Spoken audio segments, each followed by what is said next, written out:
الحمد لله رب العالمين والعاقبة للمتقين والصلاة والسلام على سيد الأنبياء والمرسلين وعلى آله وصحبه أجمعين أما بعد فأعوذ بالله من الشيطان الرجيم بسم الله الرحمن الرحيم لقد جاءكم رسول من أنفسكم عزيز عليه ما عنتم حريص عليكم بالمؤمنين رؤوف رحيم صدق الله العظيم غوث اعظم بمن بے سر و ساما مدد قبلہ دین مدد کعبہ ایمان مدد بگرداب بلا افتاد کشتی مدد کن یا معین الدین چشتی. بلند آواز سے پڑھیں الصلاۃ والسلام علیک یا رسول اللہ، الصلاۃ والسلام علیک یا نبی اللہ، الصلاۃ والسلام علیک یا حبیب اللہ وعلی آلک واصحابک یا نور اللہ صلی اللہ تعالی علیہ وسلم.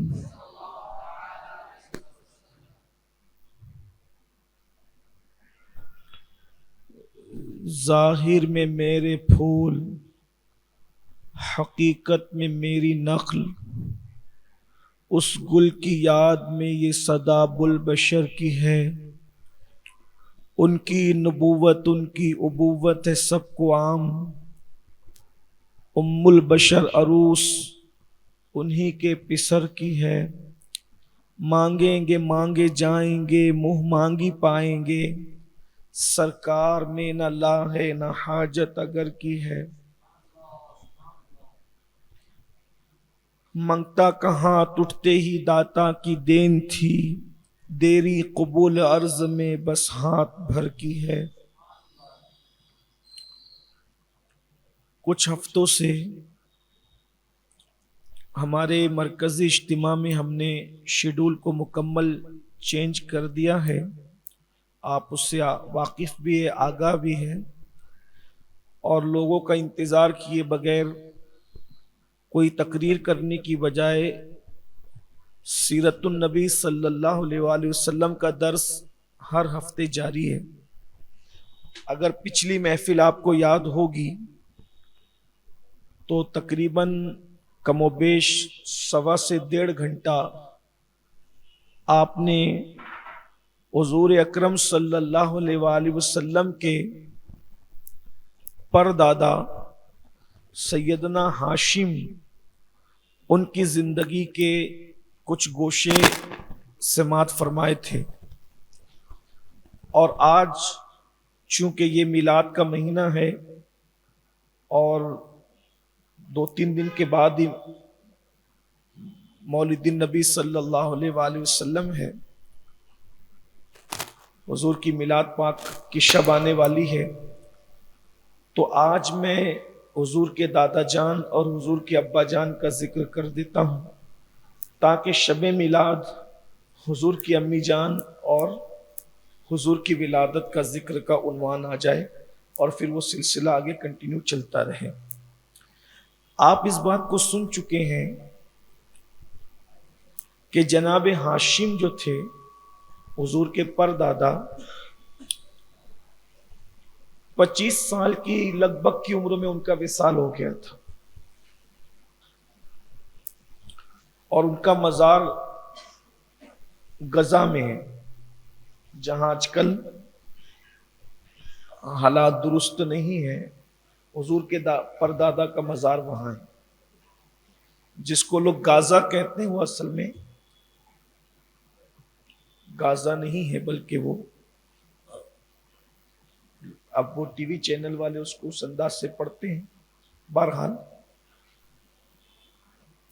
تو غزہ میں حضور کے پردادا کا مزار ہے، اور آپ یہ بات سن چکے ہیں کہ حضور علیہ السلام کے جو پردادا کے والد تھے عبد مناف، عبد مناف بھی پڑھا گیا اور عبد مناف بھی پڑھا گیا. ناموں کے متعلق تلفظ میں مورخین اور سیرت نگاروں کا کافی اختلاف رہا ہے، تو اس اختلاف کو بھی ہم بیان کر دیتے ہیں درمیان میں، تاکہ جو جس طرح نام لینا چاہے اس طرح لے سکے. ہمارے یہاں اس کو عبد مناف کہتے ہیں. بہرحال تو جو عبد مناف تھے ان کے 4 بیٹے تھے. سب سے بڑے بیٹے ہاشم تھے، جن کا اصل نام آپ نے سنا ہے کہ عمرو یا عمر تھا، اور سب سے چھوٹے بیٹے ان کا نام تھا مطلب.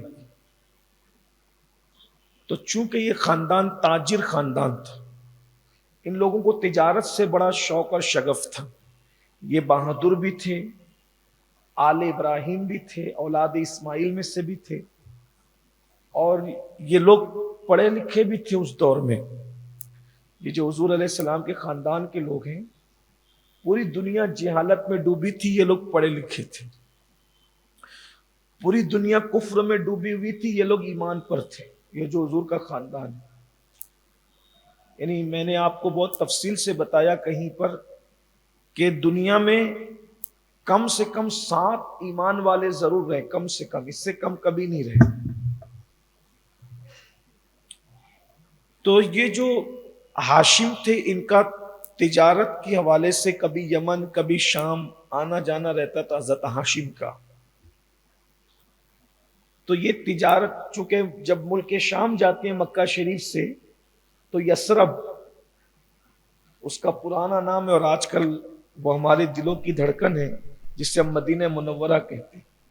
اس کا پرانا نام یثرب ہے، ہم اس کو یثرب نہیں کہتے، لیکن اب چونکہ پہلے کی بات ہے تو حضرت یہ مدینہ شریف ملک مکے سے شام جاتے ہوئے رستے میں پڑتا تھا. بلکہ آقا کریم صلی اللہ علیہ وآلہ وسلم نے ہجرت کے لیے جو منتخب کیا مدینہ منورہ کو، تو اس میں بھی حکمت یہ تھی کہ یہ بہت عظیم شاہراہ تھی، اس دور کی تجارتی شاہراہ تھی، اس کی بڑی اہمیت تھی.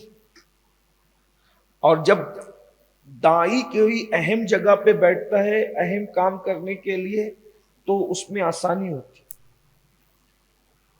تو جناب سیدنا ہاشم رضی اللہ تعالیٰ عنہ جب تجارت کے لیے شام جا رہے تھے تو آپ کا قیام یثرب میں ہوتا تھا.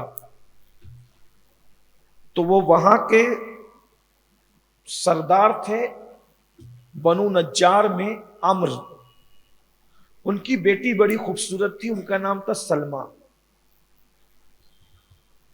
تو چونکہ اس دور میں شادیاں کثرت سے ہوتی تھی، تو حضرت عمرو جو بنو نجار کے سردار تھے، ان کی بیٹی سلمہ کے لیے حضرت ہاشم نے رشتہ پیش کیا. تو چونکہ مکے کے سردار نے رشتہ طلب کیا تو ان کے لیے بڑی بات تھی. تو جناب عمرو نے اپنی بیٹی سلمہ کا نکاح حضرت ہاشم کے ساتھ کر دیا، لیکن ایک کنڈیشن یہ رکھی کہ نکاح تو کر رہے ہیں، رخصتی بھی کر دیں گے، مگر جب بھی ان کے شکم میں بچہ ہوگا اور یہ بچے کو جنم دے گی تو یہ مکے میں سسرال میں جنم نہیں دے گی، بلکہ یہ اپنے میکے آ کے بچے کو جنم دے گی. خدا کی شان کہ یہ گئے، تجارت کے بعد واپس آئے، اور واپس آنے کے بعد جناب ہاشم جب مکہ شریف جانے لگے تو اپنی بیوی جناب سلمہ کو ساتھ لے گئے. مکہ و شریف وہ کچھ دن رہی، اور رہنے کے بعد جب مراد سے ہوئی تو جو کنڈیشن طے ہوئی تھی کہ وہ بچے کو جنم یہ اپنے میکے میں دے گی، سسرال میں نہیں دے گی، تو حضرت ہاشم ان کو لے کر کے پھر مدینہ منورہ آ گئے. اب میں مدینہ منورہ ہی کہوں گا، حالانکہ وہ یثرب تھا اس وقت، مدینہ نہیں بنا تھا. مدینہ شریف بنا حضور کے جانے کے بعد، لیکن وہی کہنا. اب یہ ہوا کہ جب یہ اپنی بیوی کو یہاں لے کر آ گئے جناب ہاشم، تو بچے کی ولادت ہوئی. حضرت ہاشم کے یہاں سلمہ بنت عمرو انہوں نے بچے کو جنم دیا. تو جس بچے کو جنم دیا وہ بچہ پیدائشی طور پہ تھا بڑا خوبصورت، بہت حسین تھا، اور حسن کا اثر اس کے بالوں پر بھی تھا. اس کی خوبصورتی اور گورا چٹا رنگ اتنا تھا کہ اس کے سر پہ جو بال تھے ان بالوں میں چند بال، سب نہیں، چند بال پیدائشی طور پر سفید تھے. یعنی رنگ اتنا گورا تھا کہ چند بال بھی پیدائشی طور پہ سفید تھے. تو ظاہر سی بات ہے آدمی کے بال جب سفید ہوتے ہیں تو بوڑھا ہو جاتا ہے. تو سفید بال لے کر کے جو بچہ پیدا ہوا تو اس کا نام بھی اس سفید بالوں کی مناسبت سے شیبہ رکھا گیا، یعنی بوڑھا، بڈھا، شیبہ رکھا گیا. اور اسی شیبہ کو ہمارے آقا علیہ السلام کے دادا جان ہونے کا شرف حاصل ہے، جن کو ہم عبد المطلب کہتے ہیں. ان کا اصل نام کیا ہے؟ شیبہ. اور مورخین نے یہ بھی لکھا ہے، ابھی عبد المطلب ان کا نام کیسے پڑا وہ بھی آپ سنیں گے. تو اور مورخین یہ لکھتے ہیں کہ ان کو شیبۃ الحمد بھی کہتے تھے. حضور کے دادا جان سرکار عبد المطلب کو لوگ شیبۃ الحمد، وہ بوڑھا جس کو دیکھ کر لوگوں کی زبان پہ حمد جاری ہو جائے. یعنی حضرت عبد المطلب اتنے خوبصورت، حسین اور جمیل تھے کہ جو دیکھتا تھا بے ساختہ اس کی زبان پر اللہ کی تعریف نکلتی تھی. یہ اتنا خوبصورت ہے، تیری حمد ہے کہ اس کو بنانے والے کے حسن کا عالم کیا ہوگا. اس لیے آپ کو شیبۃ الحمد بھی کہا گیا. پھر چونکہ بچے کی ولادت ہوئی اور حضور کے پردادا جان سرکار ہاشم جو ہے وہ اپنے سفر پہ روانہ ہو گئے، اور وہیں غزہ میں آپ کی طبیعت علیل ہوئی، اور علالت کی وجہ سے وہیں آپ نے، حضرت ہاشم نے غزہ کی سرزمین پر وصال فرمایا. اور اس طرح سے بہت کم عمر میں حضرت سلمہ بنت عمرو جو حضور علیہ الصلوۃ والتسلیم کی دادی جان ہے، وہ بلکہ پردادی کہہ لیجیے، پردادی جو ہے وہ بیوہ ہو گئی. اور اس طرح حضور کے دادا جان انہی کے جھولے میں ہی یتیم ہو گئے جناب عبد المطلب. پھر اس کے بعد چونکہ وہ وہاں ان کا وصال ہو گیا تھا اور یہ ننیال میں تھے، تو ایک شخص ہے اس کا نام حرث ابن عبد مناف بتایا جاتا ہے. وہ تجارت کی غرض سے ملک شام جا رہا تھا، تو اچانک وہ مدینہ منورہ میں رکا، تو وہاں دیکھا کہ مدینے کے چند بچوں میں ایک بچہ کھیل رہا ہے.